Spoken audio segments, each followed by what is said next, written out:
ನಮಸ್ಕಾರ, welcome to ಧಮನಿ kitchen. ಇವತ್ತಿನ ವಿಡಿಯೋದಲ್ಲಿ ತುಂಬಾ ಟೇಸ್ಟಿಯಾಗಿರೋ ಒಂದು ಚಟ್ನಿ ಪುಡಿ ಮಾಡೋದನ್ನು ತೋರಿಸ್ತಾ ಇದ್ದೀನಿ. ಅದೇ ಹಲಸಿನ ಬೀಜದ ಚಟ್ನಿ ಪುಡಿ. ಇದಕ್ಕೆ ಬಹಳ ಕಡಿಮೆ ಇಂಗ್ರೀಡಿಯೆಂಟ್ಸನ್ನು ಬಳಸಿದ್ದೀನಿ. ನಿಮ್ಮ ಮನೆಯಲ್ಲಿ ದಿನನಿತ್ಯ ಬಳಸೋ ಒಂದು 4-5 ಇಂಗ್ರೀಡಿಯೆಂಟ್ಸ್ ಇದ್ದರೆ ಸಾಕು ಈ ಚಟ್ನಿ ಪುಡಿ ಮಾಡೋದಕ್ಕೆ. ಹಾಗಿದ್ರೆ ಇನ್ಯಾಕೆ ತಡ, ಬನ್ನಿ ಶುರು ಮಾಡೋಣ. ಹಲಸಿನ ಬೀಜದ ಚಟ್ನಿ ಪುಡಿ ಮಾಡೋದಕ್ಕೆ ನಾನಿಲ್ಲಿ 1 ಕಪ್ ಹಲಸಿನ ಬೀಜದ ಮೇಲ್ಗಡೆ ಇರೋ ವೈಟ್ ಸಿಪ್ಪೆನ ತೆಗೆದು ಚಿಕ್ಕದಾಗಿ ಕಟ್ ಮಾಡ್ಕೊಂಡಿದ್ದೀನಿ. ಈ ಥರ ಚಾಕುನಲ್ಲಿ ಸಿಪ್ಪೆ ತೆಗೆಯೋದು ನಿಮಗೆ ಕಷ್ಟ ಅನಿಸಿದ್ರೆ ಕಲ್ಲಿಂದ ಜಜ್ಜಿ ಕೂಡ ಸಿಪ್ಪೆನ ಬಿಡಿಸ್ಕೋಬಹುದು. ನಿಮಗೆ ಯಾವ ಮೆಥಡ್ ಈಸಿ ಆಗುತ್ತೋ ಅದನ್ನು ಫಾಲೋ ಮಾಡ್ಬೋದು. ಚಟ್ನಿ ಪೌಡರ್ ಮಾಡೋದಕ್ಕೆ ನಾನು 1 ಕಪ್ ಕಟ್ ಮಾಡ್ಕೊಂಡಿರೋ ಹಲಸಿನ ಬೀಜ ತೊಗೊಂಡಿದ್ದೀನಿ.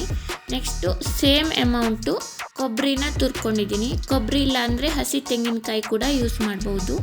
ಮತ್ತು ಸ್ವಲ್ಪ ಕರಿಬೇವಿನ ಎಲೆ, ಖಾರಕ್ಕೆ ಬೇಕಾಗುವಷ್ಟು ಮೆಣಸು, ಸ್ವಲ್ಪ ಹುಣಸೆ ಹಣ್ಣು, ರುಚಿಗೆ ತಕ್ಕಷ್ಟು ಉಪ್ಪು ಮತ್ತು ಸ್ವಲ್ಪ ಇಂಗು.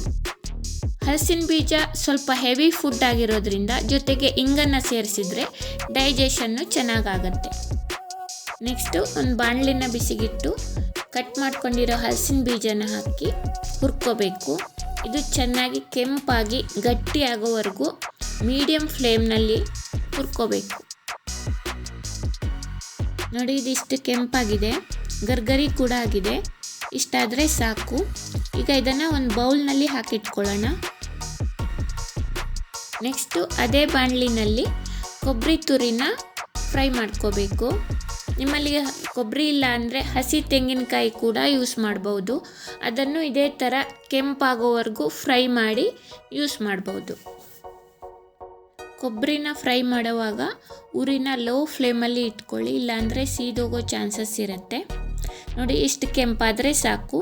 ಈಗ ಇದನ್ನು ಕೂಡ ಒಂದು ಬೌಲ್ಗೆ ಟ್ರಾನ್ಸ್ಫರ್ ಮಾಡ್ಕೊಳ್ಳೋಣ. ಪುನಃ ಅದೇ ಬಾಣಲಿನಲ್ಲಿ ಉಳಿದಿರೋ ಇಂಗ್ರೀಡಿಯೆಂಟ್ಸನ್ನು ಫ್ರೈ ಮಾಡ್ಕೋಬೇಕು. ನಾನಿಲ್ಲಿ ಕೆಂಪು ಒಣಮೆಣಸನ್ನು ಚೂರು ಮಾಡಿ ಹಾಕೋತೀನಿ, ಬೇಗ ಫ್ರೈ ಆಗುತ್ತೆ ಅಂತ. ಇದರ ಜೊತೆಗೆ ಕರಿಬೇವಿನ ಎಲೆ, ಹುಣಸೆ ಹಣ್ಣು ಮತ್ತು ಇಂಗು ಇವಿಷ್ಟನ್ನು ಹಾಕಿ ತುಂಬ ಸಣ್ಣ ಉರಿ ಇಟ್ಕೊಂಡು ಇದು ಸ್ವಲ್ಪ ಗರ್ಗರಿ ಆಗೋವರೆಗೂ ಫ್ರೈ ಮಾಡಬೇಕು.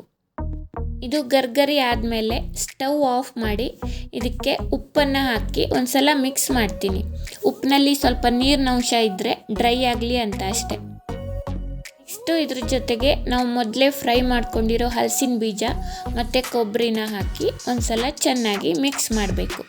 ಈಗ ಇದು ಸ್ವಲ್ಪ ತಣ್ಣಗಾಗೋಕ್ಕೆ ಬಿಡಬೇಕು.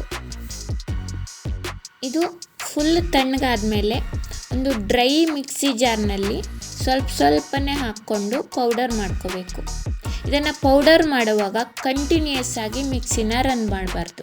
ಕಂಟಿನ್ಯೂಯಸ್ ಆಗಿ ಗ್ರೈಂಡ್ ಮಾಡಿದರೆ ಮಿಕ್ಸಿ ಜಾರು ಹೀಟ್ ಆಗುತ್ತೆ.